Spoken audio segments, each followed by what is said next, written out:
নির্বাচনের জন্য রাজনৈতিক দলগুলো জাতির কাছে ওয়াদাবদ্ধ, মন্তব্য সিইসির। জামায়াত, এনসিপি সহ 7 দলের সাথে মতবিনিময়।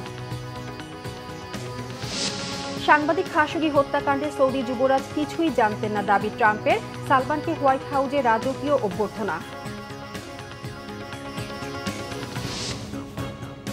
দেখছিলেন ক্রাউন সিমেন্ট সংবাদ শিরোনাম, এবার বিস্তারিত। সুষ্ঠু নির্বাচনের জন্য রাজনৈতিক দলগুলো জাতির কাছে ওয়াদাবদ্ধ বলে মন্তব্য করেছেন প্রধান নির্বাচন কমিশনার এএমএম নাসির উদ্দিন।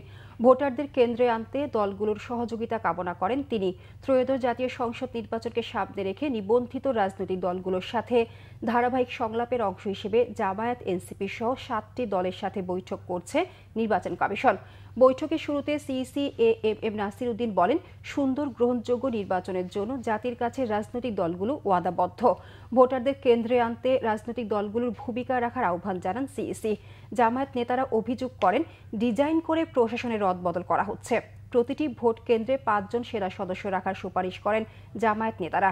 দুপুর 2টার পর দ্বিতীয় ধাপে বিএনপি, বাংলাদেশ জাতীয় পার্টি, বিজেপি, গণ অধিকার পরিষদ, নাগরিক ঐক্য, বাংলাদেশ রিপাবলিকান পার্টির সাথে মতবিনিময় করবে ইসি। আমরা সেই আশাটা করি।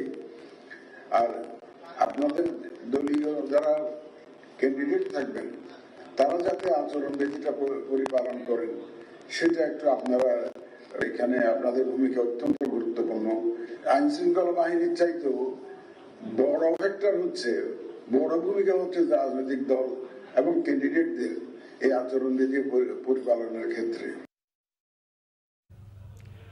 জুলাই গণ অভ্যুত্থানের 24-এর 5 আগস্ট আশুলিয়ায় 6 মরদেহ পোড়ানো সহ 7 জনকে হত্যার দায়ে মানবতা বিরোধী অপরাধের মামলায় 18তম দিনের সাক্ষ্য গ্রহণ আজ। এ মামলায় সাবেক এমপি সাইফুল ইসলাম সহ 16 জন আসামি হিসেবে রয়েছেন। বুধবার আন্তর্জাতিক অপরাধ ট্রাইব্যুনাল 2 এর চেয়ারম্যান বিচারপতি নজরুল ইসলাম চৌধুরীর নেতৃত্বাধীন 3 সদস্যের বিচারিক প্যানেলে এ সাক্ষ্য গ্রহণ হয়। বাকি সদস্যরা হলেন অবসরপ্রাপ্ত জেলা ও দায়রা জজ মোহাম্মদ মঞ্জুরুল বাসিদ এবং জেলা ও দায়রা জজ নূর মোহাম্মদ শাহরিয়ার কবির। এদিন 2 জন সাক্ষীর জবানবন্দি দিয়েছে। এ মামলায় সাক্ষ্য দিয়েছেন আসামি থেকে রাজসাক্ষী হওয়া এসআই শেখ আফজালুল হক, এমনটি জানিয়েছে প্রসিকিউশন। গতকাল সাক্ষ্য গ্রহণের দিন ধার্য থাকলেও বিশেষ পরিস্থিতির কারণে হয়নি, যদিও আসামিদের হাজির করা হয়েছে। 12 নভেম্বরও একই কারণে সাক্ষীকে হাজির করেনি প্রসিকিউশন।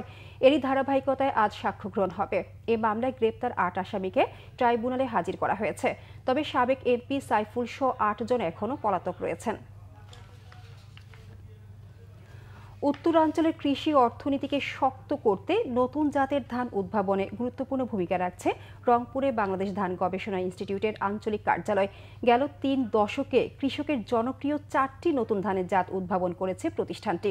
বিশেষজ্ঞরা বলছেন, গবেষণার জন্য পর্যাপ্ত জমি ও আধুনিক উপকরণ বাড়ানো গেলে কম সময়ে নতুন ধানের জাত উদ্ভাবন আরও সহজ হবে। রংপুর থেকে জুহেল আহমেদের রিপোর্ট।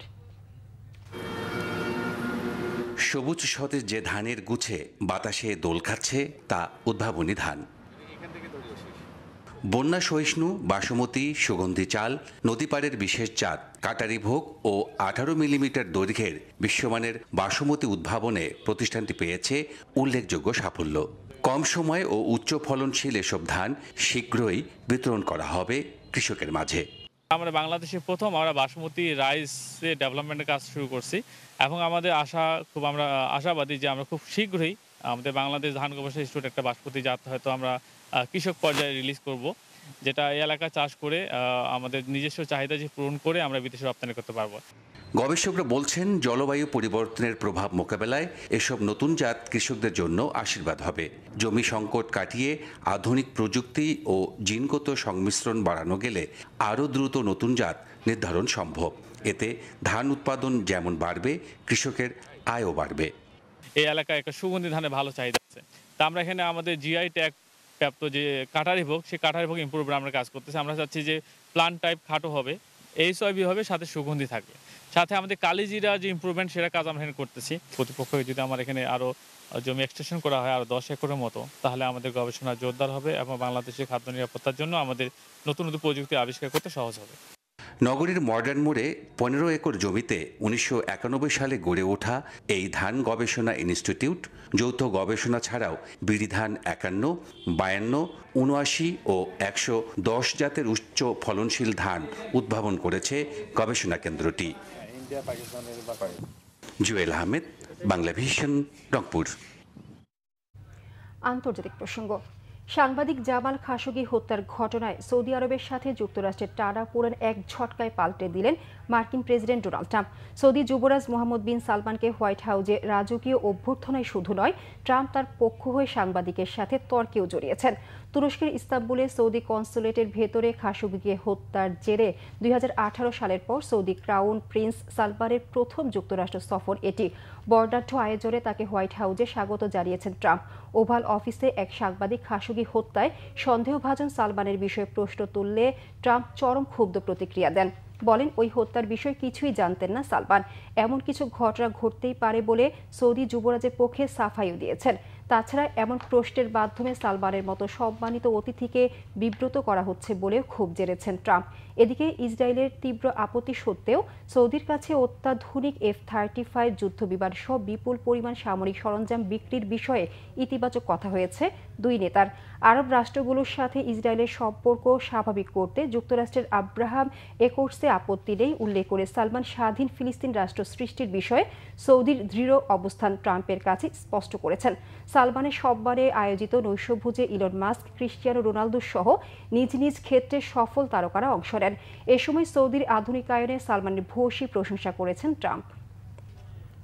এই ছিল এখনকার মতো। পরের সংবাদ দুপুর ২টায়, এর আগে একটা রয়েছে নিউজ টপ 10 দেখার আমন্ত্রণ রইল। এছাড়া বাংলা ভিশন সংবাদ ও সংবাদ সংশ্লিষ্ট অনুষ্ঠান দেখতে ভিজিট করুন www.bvnews24.com ও facebook.com/banglavisionnews এবং সাবস্ক্রাইব করুন youtube.com/banglavisionnews। ধন্যবাদ সবাইকে।